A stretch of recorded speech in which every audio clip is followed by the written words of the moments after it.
ফেব্রুয়ারি আন্তর্জাতিক মাতৃভাষা দিবস, এবং এই মাতৃভাষা দিবসে দীর্ঘ 1986 সাল থেকে আমরা বর্ধমান ফিজিক্যাল কালচারাল সেন্টারের পক্ষ থেকে এই মাতৃভাষা দিবস পালন করি। এই দিন সকালবেলায় ছেলে মেয়েদের হাতে খড়ি দিই। বিশেষ করে যারা পিছিয়ে পড়া বস্তিবাসী শিশু ভাই বোনেরা আছে, তারা যাতে আরও স্কুলমুখী হয়, তাদেরকে ভাষা আন্দোলনের মধ্যে দিয়ে তাদের কাছে আমরা হাতে খড়ি করে তাদেরকে যুক্ত করি স্কুলগুলোর সঙ্গে চেষ্টা করি। এবং আমাদের পাঠশালাও আছে বাচ্চাদের। এই অনুষ্ঠানটা প্রতি বছর আমরা করে থাকি এইখানে বর্ধমান ফিজিক্যাল কালচারাল সেন্টারের উদ্যোগে। সঙ্গে আমাদের সঙ্গে কিশোর বাহিনী এখানে উপস্থিত হয়, এবং এই অনুষ্ঠানে আজকে আমাদের বহু শিশুরা এসছে যারা হাতে করে অনুষ্ঠানে অংশগ্রহণ করেছে। এখানে আমরা দুটো ফেজে, এখন একটা আছে, আবার বিকেলবেলায় হবে। আমাদের টার্গেট আছে 120 জনের মতো আমরা আজকে হাতে করে অনুষ্ঠান করব। আবার বিকেলে একটি অনুষ্ঠান আছে, বর্ণলিখন, হস্তলিখন, এসব ছবি আঁকি, এসব অনুষ্ঠানগুলোও আছে। কোন কোন জায়গা থেকে আমাদের এই আশেপাশে যা আছে, আদিবাসী পাড়া, কোড়া পাড়া, নতুন কলোনি, তারপর হচ্ছে বিহাটার যে কলোনিটা আছে, ওইখান থেকে আমাদের বহু ছেলেমেয়েরা এখানে প্রতি বছরই অংশ নেয়। ওদেরকে প্রত্যেকের হাতে আমরা খাতা, পেন আর একটু মিষ্টি মুখ আমাদের রাউতদা বিশিষ্ট সাংবাদিক তিনি আয়োজন করেছেন, তাদের হাতে তুলে দিতে পারলেন।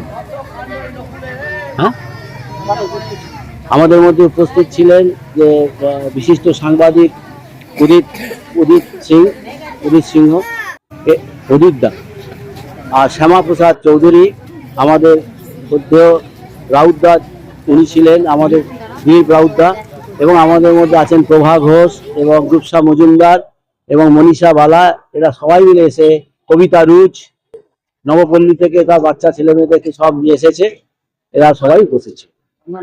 আমার নাম গৌতম মজুমদার, আমি এই পিপিসিসির 1983 সালে প্রতিষ্ঠা লগ্ন থেকে সম্পাদক হয়ে আছি। ধন্যবাদ। আন্তর্জাতিক মাতৃভাষা দিবস কি, সেটা এখন নতুন প্রজন্মকে বোঝাতে হবে।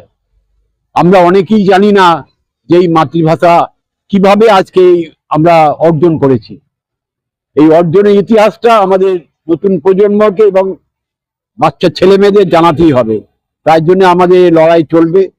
জানি না এই লড়াইয়ে কাকে আমরা সঙ্গে পাবো, কাকে পাবো না, সেটা পরের ব্যাপার। সকলেইকে আমাদের এই মাতৃভাষা সম্বন্ধে যদি না জানাতে পারি, যে আজকে তুমি যে মাতৃভাষায় কথা বলছো, এটা অর্জন করতে আমাদের কত কাঠখড় পোড়াতে হয়েছে, কত শহীদের রক্ত ঝরেছে, সেটাই আমাদের কাছে বড় প্রশ্ন নয়। বড় প্রশ্ন এটাকে টিকিয়ে রাখতে হবে, আগামী দিনে এই ভাষাকে আরো প্রসার করতে হবে। এই বলে আমি সকলকে ধন্যবাদ জানিয়ে আমার বক্তব্য শেষ। আমার নাম দিলীপ রাউত, আমি এই শহরের একজন নাগরিক।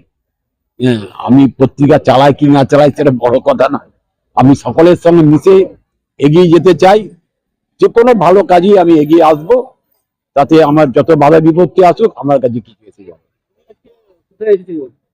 এই তো বর্ধমান ফিজিক্যাল কালচারাল সেন্টার, যে সংস্থা অনেক ভালো ভালো কাজ করে, তারা মানুষের মনে দাগ কেটেছে অনেক কাজ করে। তাদের এই কাজকর্ম এলাকায় যথেষ্ট ছাপ ফেলেছে। তারা হচ্ছে যে কোনো শুভ কাজে, যে কোনো মহৎ কাজে তারা এগিয়ে আসে। এবং গৌতম বাবু এই ক্লাবের যিনি মধ্যমণি, এই সেন্টারের যে মধ্যমণি, তিনি হচ্ছেন যে সকলকে নিয়ে চলেন, এবং তিনি আজকে এই প্রতিষ্ঠানকে গলি থেকে রাজপথে আনতে পেরেছেন। যে ছোট গাছ উনি পুঁতেছিলেন তা আজ মহিরুহে পরিণত হয়েছে। তাকে আমরা ধন্যবাদ জানাই। আগামী দিনে একে আরো অনেক দূর এগিয়ে নিয়ে যেতে হবে, আরো বড় করতে হবে। আরো যারা আছেন তারা সত্যি খুবই অ্যাক্টিভ, এবং যে কোনো মহৎ কাজেই তারা এগিয়ে আসে। সেই কাজকে এগিয়ে নিয়ে যেতে হবে, সকলকে সঙ্গে করে নিয়ে চলতে হবে। তা না হলে কোনো প্রতিষ্ঠান, কোনো সংস্থা চলতে পারে না। হ্যাঁ, আজকে এই যে বিপিসিসি বর্ধমান ফিজিক্যাল কালচারাল সেন্টার, তারা যে অনুষ্ঠান করে বর্ধমানে 9টা জায়গায়, এবং বিকেলেও আমাদের আছে, এখানে আমরা সেখানেও হাতে খড়ি দেবো। এই মহৎ কাজ হচ্ছে যে আরো এগিয়ে নিয়ে যেতে হবে, আরো একে বিস্তার লাভ করতে হবে, আরো ছড়িয়ে দিতে হবে চারদিকে।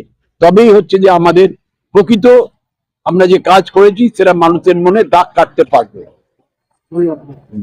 আজকে আমরা চলে এসেছি রাজলক্ষ্মী কনস্ট্রাকশনের নিউ প্রজেক্ট রাজ ইনক্লেভসে।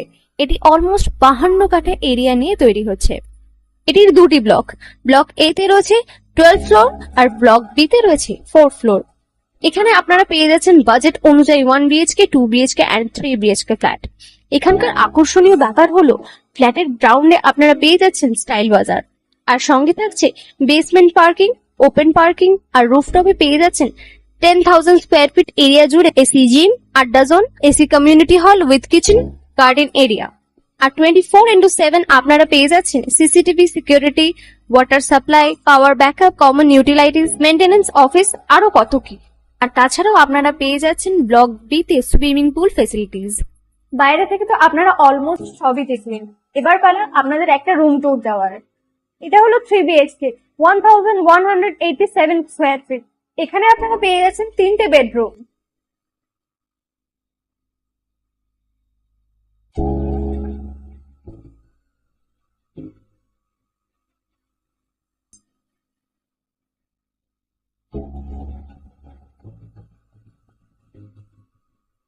তাছাড়াও আপনারা পাচ্ছেন ডাইনিং এরিয়া, সাথে একটা কিচেন, দুটো বাথরুম, সঙ্গে সাউথ ফেসিং ওপেন ব্যালকনি। হ্যাঁ, ঠিক এইরকমই হবে আপনাদের স্বপ্নের রুমটা।